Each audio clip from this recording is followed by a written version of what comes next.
Greetings. I was watching the other day on the internet a fellow called Dr. Mike Israetel. He seems to be right about everything, given his perspective, given his outlook. And he is, sports performance, but it's size. It's size, muscle gain, strength, and appearance. Now, those are very important things, but they're not the only things. But that is his focus. So literally all of his nutritional advice, it's not about health.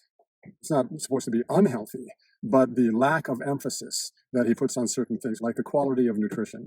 So he'll say that all these diets work. The higher fat diet, as long as it's healthy fat, the higher protein diet, the higher plant-based diet, they're all good things. And indeed, they are all good things, but of those good things, in the sense that they're not bad things. There's one big bad thing, and that is bad carbs. They are the major plague, the scourge of our society. It's kind of a unique thing. It hasn't always been that way. In the old days, rich people would get gout and they'd get diabetes. They were the ones who got it. People who had frankly, a traditional diet, they didn't get those diseases. That's not my emphasis. My emphasis is not about packing on beef. It's not about being big for the sake of being big, for the sake of appearance. If you are an athlete, and it's a strength-related athlete, you need that mass given the sport, or you need that disproportionate strength in some function. And that's your career, or it's your overwhelming passion, do it. That's not me. And anybody who's interested in what I have to say, that's not going to be you either. Absolutely, you want to excel. You want your field of excellence. And that's a matter of taste. It just suits you. So I grew up, my father was a bodybuilder, and he started in the 50s with Jack LaLanne. So that's a guy who really knew about fitness.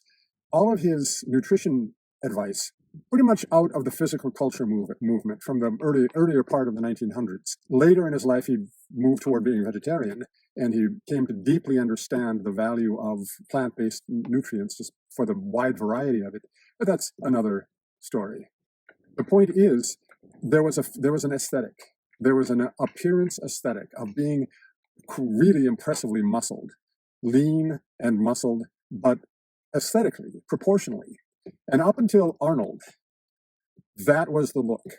And since Arnold and the takeoff of televised bodybuilding, not as a niche, but as pretty mainstream, so that the movie stars, Sylvester Stallone in Rocky, that was kind of the first time the kind of really big muscles, not just solid, but big. A guy with a gym body had that kind of a platform, Rocky. It changed the culture. It happened one night. The film with Clark Gable, Claudette Colbert. And they were in this motel room and not married in the 1930s. So they put up a sheet, and Clark Gable, who's going to get ready for bed, took off his shirt. They couldn't figure out how to have him take off an undershirt. Wouldn't have looked and wouldn't have filmed well. So he took off the shirt, and they didn't have him wear an undershirt, which was what everybody did in those days. And that after that film, sales of undershirts went down. That single influence, pretty important. Into the 60s, really into the 70s, but not so much, men wore hats. I mean, the trilby and the fedora and just those snazzy little Bing Crosby hats. John F. Kennedy didn't really do that. I guess he was proud of his hair. He was a trendsetter. And apparently, because of his influence, hat sales just became much less. My point is, these tastes go in fads. I won't say cycles, but they're just fads. The aesthetic of men wanting to have a lot of muscle. I'm not talking about the men who would always have wanted to have big muscles. I'm talking about, I don't want to say normal because that sounds a little othering, but there's always going to be that category who they are big and they want to be big. That was my father. Then there's everybody else. And everybody else, you don't have any business trying to be big because you're not naturally big. And if you want to stay big, you've got to do that thing that makes you big forever, for the rest of your life. And you better like it, because if you don't like it, if it becomes onerous, you're going to stop, and then you used to be big. So my point would be, you find the look that you can sustain, the healthy, pleasing, aesthetically pleasing to you, look that your lifestyle will support. Rather than, for a year, for 2 years, I worked out, and okay, well, then you get into a habit of eating a certain way. And if you stop working out, you're still eating that way, you're going to get flabby. You're going to get puffy.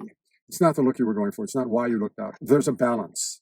A lot of talk about caloric balance. If you want to lose fat, you've got to eat less. And I don't really agree with the good doctor in this point, in the sense that he's looking at, I want to lose fat, so I'm going to eat fewer calories.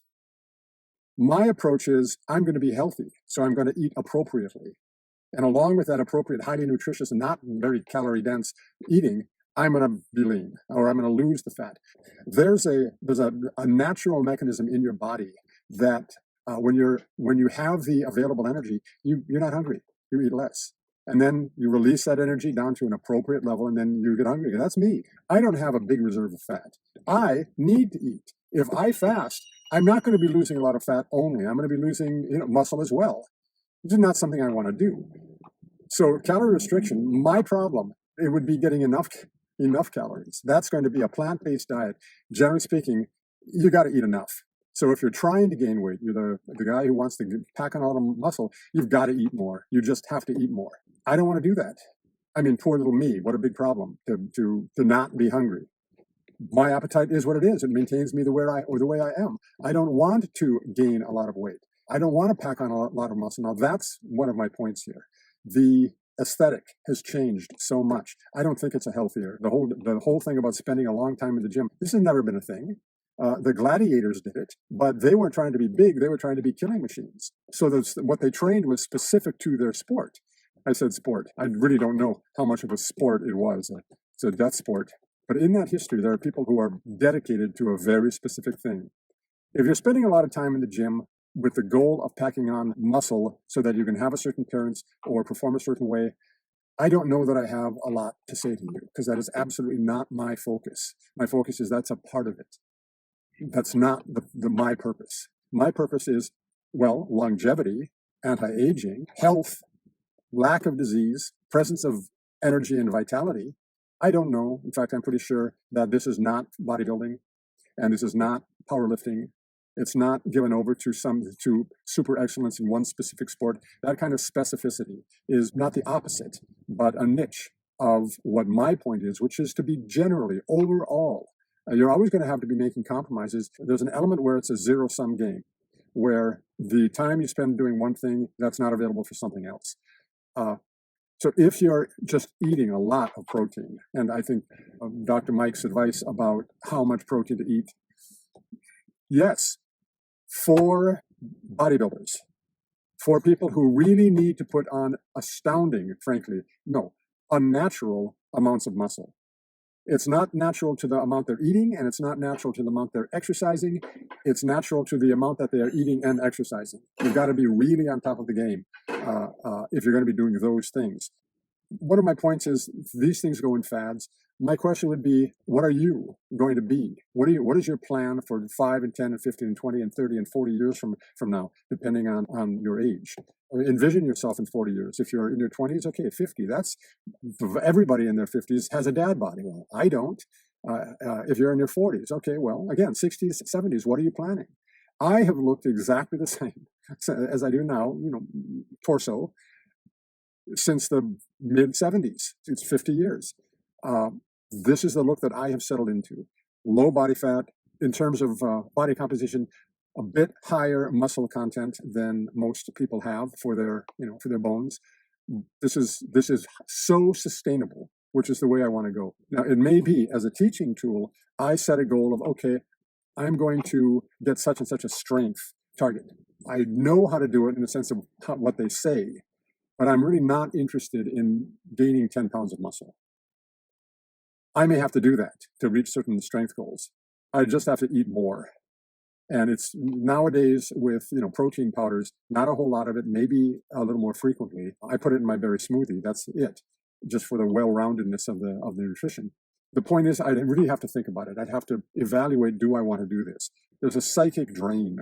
There's an emotional cost. It's not a bad cost, but you've got to get serious about it.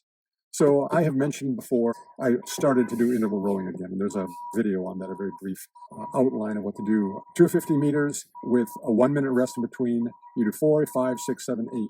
And I started and oh, it was so hard. Next time I did 5 and oh, it was hard, but it was emotionally not as hard. Then I did 6 and I went a second faster. I just honed it down. I did 7 the other day, and it was, it was a thing. It was tough enough at this new speed. It was tough enough, but it's very sustainable. And my point is, I can't be doing deadlifts yet. I can't be doing squats, back squats.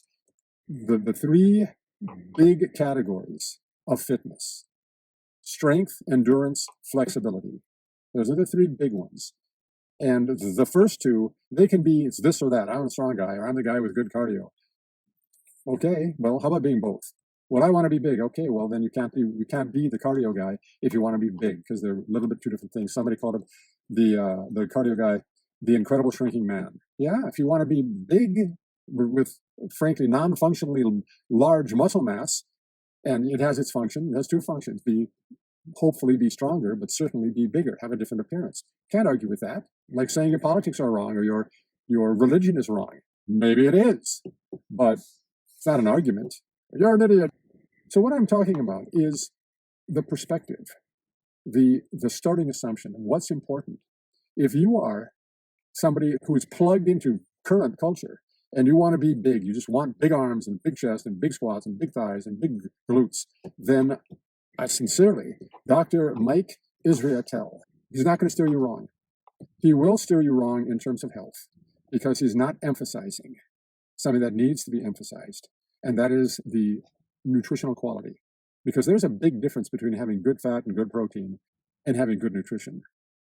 Given that it's good fat and good protein, it's extremely limited.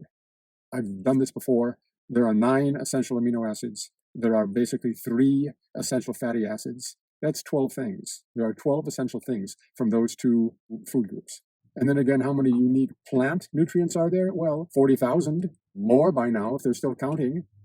They've not all been identified. You don't need them all. Very few would be essential. You have to get them. One definition, one approach to essential is essential fats come from fat. Essential amino acids, come from protein, which is going to be from animal, but it's also going to be from plant. So there's a shared source there. Vitamin C. Many species make their own vitamin C. They got the gene for it. We have the gene to make vitamin C. So do golden hamsters, as I recall. And I think pigeons have the gene to make vitamin C, but we don't. Human beings have it, and these other animals have it, but we don't make it. There's been a mutation. Obviously, golden hamsters and human beings come from a common ancestor. I'm kidding. There was a retrovirus. Who knows what it was? 3 mutually occurring species-wide mutations, or a plague that affected our species and maybe a lot of others where the trait wasn't passed on, but it's unique to us. There was some point where there was a human bottleneck, and that mutation was passed on. My point is, some things that are essential in terms of you have to get them in your diet, not every animal has that. Where do Eskimos get their vitamin C? Not a whole lot of strawberry in that part of the world. And the answer is apparently walrus skin, whale skin. There's vitamin C in the skin, and you eat it like, jerky, and get the vitamin C. My point is that there are all sorts of sources for nutrients, and you're likely to hit it if you have a wide variety. Well, that was a little bit of a tangent. Again, my point comes down to identify your goals, your realistic goals. Easy target for men.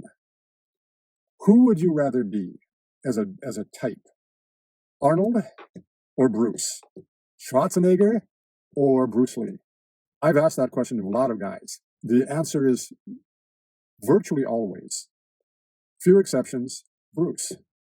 That lean, cut, chiseled, shredded look. The beauty of that is you don't have to eat and eat and eat and eat and eat and eat. If you love eating, then choose Arnold, because then you can just justify, and you really, really can eat and eat and eat and eat and eat. And as long as it's that kind of quality food, fill yourself up. And you're maintaining what I would have to say, generally speaking, unless it's your natural thing, you're maintaining an unnatural degree of muscle mass. So in terms of real world living, non-functional. Of the too much weight, big muscle is much better than big fat. On the BMI, the body mass index, a very blunt tool. It's like calories. BMI, Arnold, in his heyday, would have been counted as obese because he had, for his height, his weight was much more. And it's not a tool designed for that sport, that appearance. Now there are a lean body mass index, and you calculate your fat level, subtract it, now do the math, much more finely calibrated. When they say eat X number of grams for either pounds or kilograms of body weight, and I would go with kilograms, a gram per kilogram. When they say that, why are you counting your fat? Fat is not going to be using protein. You're going to be feeding your tissue that's not fat at a higher level than if you have less fat. You're eating more calories per unit of lean body mass than somebody who is lean. Why are you eating more if you're fat? Especially in the form of protein, which is hard to digest, and anything that you eat more than you need, your body, in a pretty expensive process, turns into sugar. And then what does your body do with that sugar? It might turn it into fat. Just not smart. Maybe there's some subtle thing that I'm not seeing, but I'm seeing this. You're eating more to feed your fat. And the answer is, don't feed your fat. Feed your useful tissue. You want your fat cells to shrink. So I'll finish it, except I want to say, identify your paradigm. If that big muscle gym body, look at old former bodybuilders, former strength athletes, and they may be still very muscular. I've seen these guys, but can be pretty fat and 100% not aging well at all, just not looking good at all. Well, that wasn't important to them. It is at the cost of health. I should say, rather than saying not looking good, they're not looking healthy. And, oh, well, you can't tell by looking. Well, yeah, you can. You kind of can sometimes. All right. So I'll leave it at that. Spend some time thinking about what it is that's attainable, that you will maintain, and work toward that. All right. Have a great day.